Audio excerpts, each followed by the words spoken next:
What a lovely way to start off the day. Flat tire.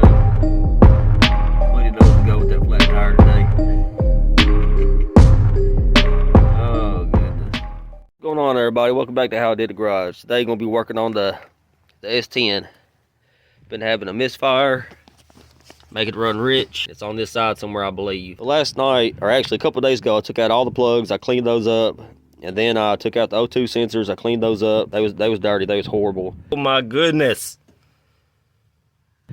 Started up and it still had a misfire to it. Ran better, of course, if I keep running it like this with the misfire. And it's running rich. I got the wideband sensor. I cleaned it too. It's showing that it's running like 9 to 11 AFR, and it's supposed to be like 14.7. What happened was I blew out a header collector gasket on the passenger side. And whenever it done that, ever since then, it's been running horrible. I believe whatever's wrong with it is what caused that to happen. If I don't fix it, it's just gonna foul the plugs back out again. Then I'm gonna have to clean out all the O2 sensors and everything. So misfire's so bad, I can't really just take out the plugs and kind of figure out which one it is. It's almost like it's intermittent. What I'm gonna do is I rigged up this lawnmower spark plug. I got this nut on here with the wire so I can ground it out to the head. Hook this up to each plug and see how the sparks are doing on it. Do this test, it's real simple. All you gotta do is just pull out the plug and stick this in there. Clamp this to ground somewhere, start it up and see if it sparks. Doing this with 2 people would definitely help out because you won't run it no longer than you have to without a cylinder firing. I don't have that luxury, so I'm gonna have to start it, run out here to look at it, and then go cut it back off and move to the next one, unfortunately.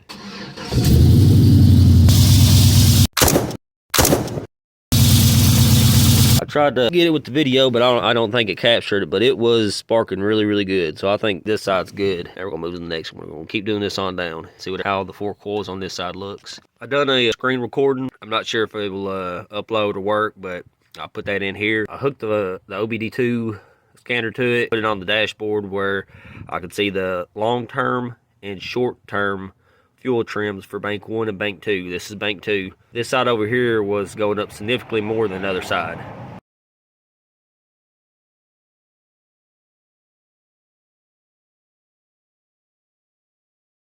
But that just let me know that it's definitely from over here and it's coming from the injectors. It's either telling it to give too much fuel or somehow it's giving too much fuel. So I'm beginning to think that the new injectors I put in here is bad. They're AC Delco.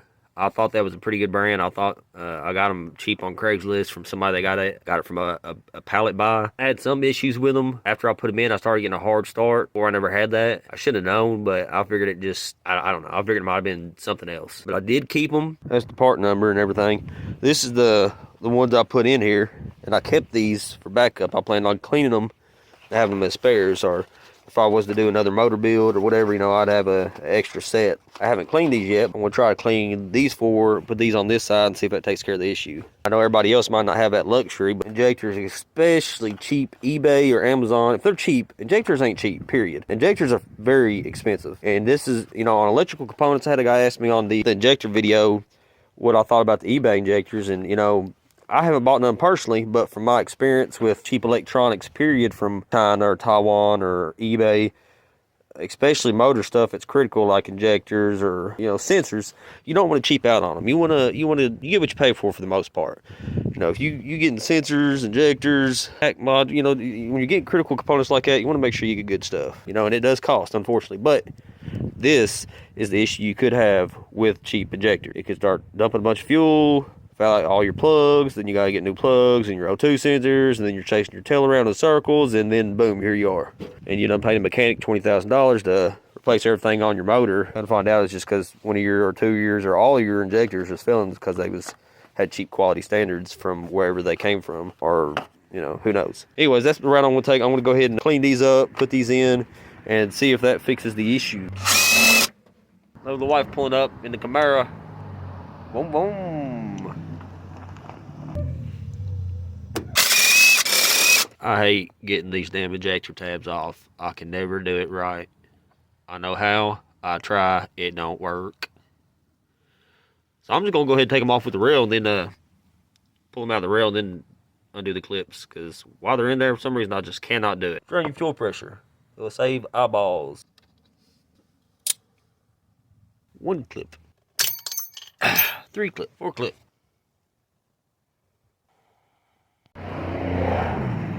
Alright, so I got them back in there, clips back in. I'm really not going to go over the steps of how to do this. It's pretty basic. I do have another video showing how to change out injectors, or step by step, or at least how I did it.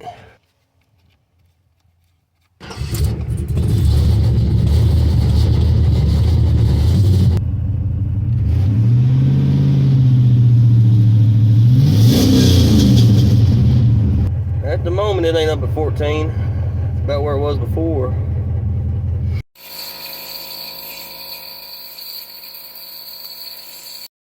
Well, as you can see, I got 6, so it's about two days later. Feeling a little bit better, so I'm about to get back at it. So the last thing I did was change out the injectors, right? So it's still broke. I've had the battery disconnected for about 2 days since I stopped working. What I'm going to do now is I'm going to swap the O2 sensor from the driver's side to passenger side, just to see if that might be an issue. If that's not the issue, I don't know. I'll probably trace down the wires and make sure there ain't no broken wires and everything's reading. It's reading, but something might be wonky with it. I don't know. So I'm just gonna swap out these O2 sensors and go from there. Sounds good. There we go. Ooh, lean. Lean. So I got the O2 sensor swapped around. What I'm gonna do, since before I connect them, since I got them unhooked, is I'm gonna go ahead and check the continuity of the wires and make sure there ain't no broke connections nowhere. So I went ahead and disconnected the battery. I'm gonna pull up. I tried to look for, I had a printout on this whenever I done the swap, but I don't know what I did with it. So I had to get back online and on lt1swap.com and get the pin out for these. The grounds and the power and all that stuff's good to the O2 sensors. Got it connected on tan wire. Now I gotta find 26 on here. Gotta look on the back, figure out how it's numbered. I believe this is 41 right here. So it should be 1 to 20 here, 20 to 40 here. So 26 should be about right through here. And it does have a really good connection. On to the next ones. You do that on everything as long as you know exactly which one it goes to, or maybe even if you don't, you can pull it out and, you know, it might take some time, but you can go through there. If you know it goes back to the ECU instead of a fuse or something, you know, mine, I'd put all this together so I know. On a stock vehicle, it might be a little bit different, but even if it's a LS Gen 3 like this, it should be going back to the ECU. It shouldn't be going through here besides the power. Anyways, I'm about to check the rest of all of it, make sure everything's good. All right, so I didn't show it. Everything checked out as far as the wiring, but I plugged everything up, started up, and the symptoms followed the O2 sensor. Where before on the passenger side, it kept running rich, it just kept going up on the short term. Whenever I swapped them out, I did that on the bank one driver side. So I got these. I had these from when I first done the LS swap. These was the original ones. I'm gonna put one of these in the driver side, see if that fixes the issue. Something I did notice though, I got Dalphy, whatever it's called. I ordered those brand new because I didn't want to have no issues. These are the Nisos or whatever. So the hose in these are a lot bigger than what's in there.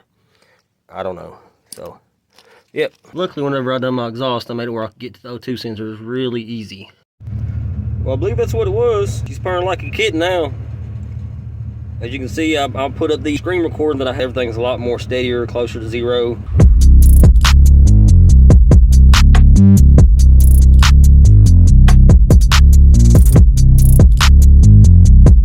Now it's 14.7, give or take.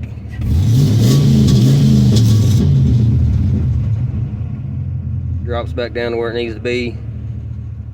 Sounds a lot better. Oh my goodness. Woo! Damn O2 sensor. Well, I believe I got to figure it out finally. O2 sensor. So that's how I did it. Might not be right. Might be easier way. Might be a smarter way. But that's how I did it. Till next time.